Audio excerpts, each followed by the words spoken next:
Well, good morning. It's Rob, and I am headed out on about a 20-minute drive here on a beautiful, crisp fall morning in Atlanta, and I thought probably a good time to do my 2-year Maverick update. Yes, indeed. I'm a little bit ahead of myself. At this point, I bought it in January of 2022, but it's already November, getting into November, and so 22 months with the Maverick. I'm going to call it 2 years. I used to do these videos quite a bit. You can certainly search on my channel and see that I have multiple Maverick videos. Was very excited when I first got this little trucklet, and I was generating a lot of content, but it's really slowed down recently because there's just been nothing to say. I keep doing these update videos and I'm saying the same thing over and over again, and I'll probably do that again today to some degree, but overall, spoiler alert, I couldn't be happier with the Maverick. Really, it's been the perfect vehicle for me. I didn't know about them ahead of time. I didn't order one and sit around for a year or whatever. I just kind of stumbled upon them as they were hitting the dealer lots, and as we know, they didn't hit the lots, in any quantity. They got one, they got two, whatever. So I had actually joined a Facebook group, and this salesman said, we got 4 in, and I got there, and I was in a line with 3 other people. So people were not waiting around at that point, and they probably don't either still at this point, because they still are vehicles that you just don't see all that often. I mean, I always kind of keep my eye out for them or whatever, and maybe once a month, twice a month I see a Maverick. I mean, they're just not going to get out there in any great numbers, because I think, the factory cannot put them out, in any sufficient quantity. They can make, I don't know what I read, a couple thousand a month or something or other. So you just don't see them that much. And I do look. You're going to see a million F-150s on the road, and, you'll see all the normal cars you always see, a bunch of Camrys and Accords and whatever else people are driving out there. But the Maverick, you just still don't see it. And you probably, to some degree, will not ever, see this vehicle, in great numbers. Anyway, like I said, I had a Volvo V60 wagon before this, cross country. It was a nice vehicle, and it was, good running, very comfortable, very luxurious vehicle, fit my needs, had a great stereo, so it was hard to get rid of it. And sometimes I do think about that. I thought, like, if I get away from these Volvos, like, I'm never going to be able to get back into them. They're so damn expensive. And it was a certified pre-owned. It didn't cost any more, I think, than what the Maverick cost. But anyway, that was back in 2022, and trade-in values were an all-time high. I probably got, I don't know, $8,000 more than I would have the year previous. So I paid a premium to get this as well. I paid an extra, I think, $2,500 over MSRP, dealer markup to get the Maverick. But I figured, I'm still way ahead of the game on the Volvo, which I was. So I did okay. And, it's not like I bought the most expensive one on the lot or anything. So I am currently driving a 2022 iconic silver Maverick Ecoboost front-wheel drive vehicle. They did not have any hybrids when I went there at the time I purchased it, January 22. There were no hybrids, and this one to me checked off all the boxes of the things I wanted. I definitely wanted the bliss, whatever it's called, the blind spot detecting, and I wanted a full-size spare. I wanted the sliding rear window, and I also thought it'd be cool to have the AC outlet in here, and this had all those things. So I thought, all right, good enough, let's do it. And like I said, been perfectly happy. I don't have anything really to complain about. I'll go through a few things anyway, but really, like I said, it has just been a very nice vehicle for my needs. It's easy to park, it's easy to navigate around. You really feel like you're driving a car more than a truck. And it's just the right size for the stuff that I have to carry around. I'm a sound engineer, and you know, I don't need a massive amount of space in the back. I don't need to carry sheets of plywood or whatever, but I need a decent amount of space, and I totally utilize all the storage space underneath the back seat, and you know, I use the little cubbies in the back of the pickup bed, and just fine for me. So, let's see. I mean, the first thing people complain about in these cars is the stereo, and yeah, it ain't great, but it's actually balanced, and it's, you know, pretty musical sounding. It's just not going to get loud, and you're not going to get any of that deep bass. You know, if you're into metal or rap or whatever, I'm sure you would like to have that, and my Volvo really had a very nice stereo with the subwoofer, and, you know, yes, this cannot compare, but the stereo does a lot of different things here. I did not have CarPlay or anything like that in the Volvo, so certainly nice to be able to plug in the phone and get all those apps on the screen, navigation, all that stuff. The stereo is buggy. It will probably always be buggy. The volume control thing is annoying, where you turn it and then like you gotta wait 10 seconds for the display to, you know, zero out again or whatever. And sometimes I, you know, start the car and it's blasting on 30 and it won't change, or, you know, sometimes it reacts weirdly. It's doing another thing lately where all the speakers cut out except for the tweeters and the dash. It's just like very tinny, annoying, really distracting. It does it for a second and then it seems to come back. I'm not sure if it's a loose connection or something happening. It'll do it for a little while and then I'll forget about it. It won't happen for a few months. I don't know what the deal is with that. Very strange. It's probably like a processing thing or whatever. But anyway, beyond those small, minor inconveniences, you know, it's fine.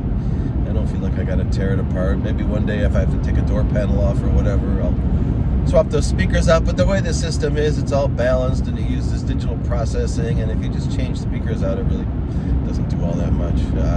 I hear even the B&O system is not all that great either.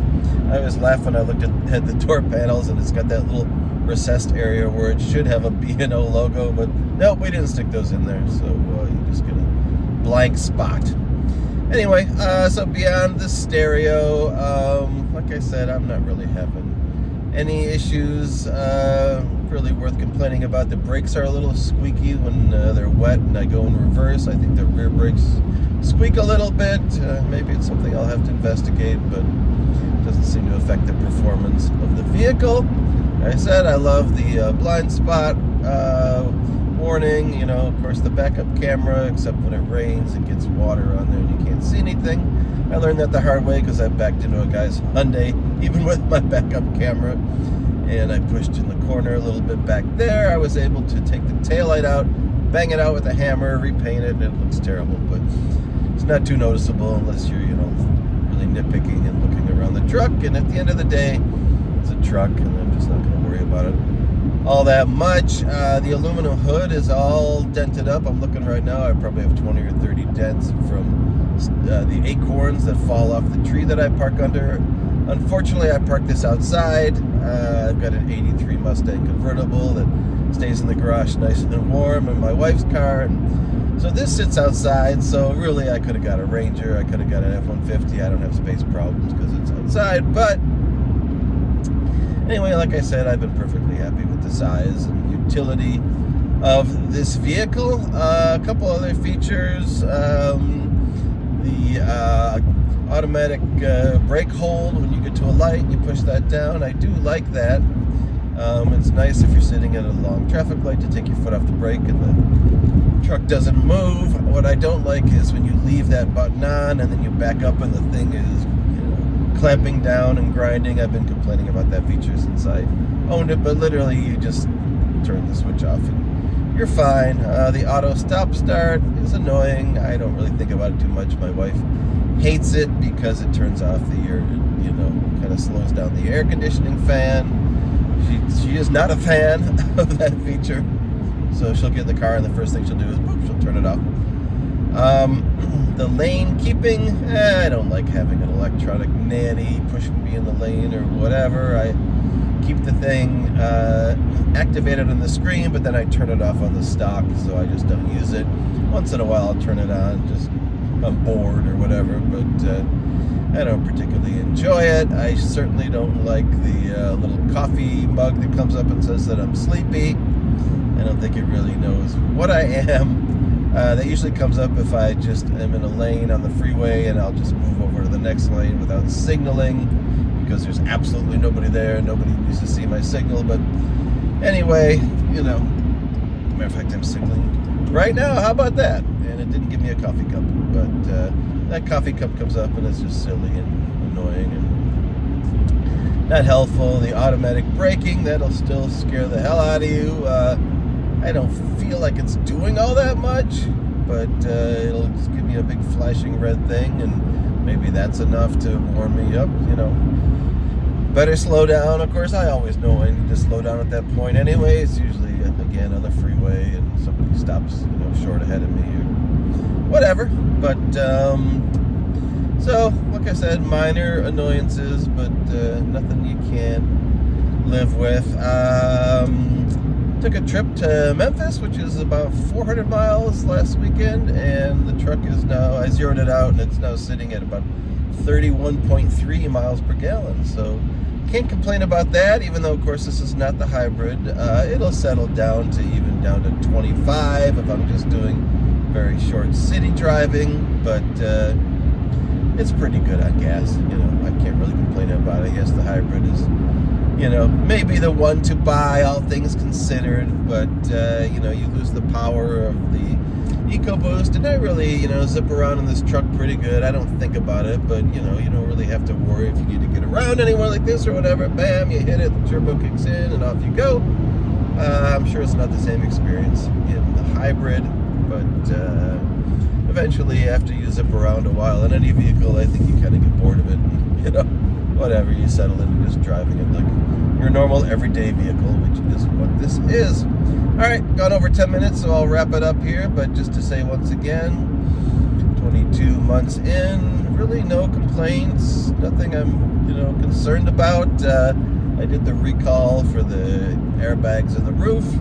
That went fine, nothing bad happened. I got my free Maverick mug, my Maverick tumbler, whatever that thing is, so that was nice, and yeah, I'm just gonna wrap it up here. I used to, like I said, make a lot of these videos, but they've really kind of pace has slowed down as I just don't have much new to talk about. You can look at my other videos where I've done a few very minor mods, and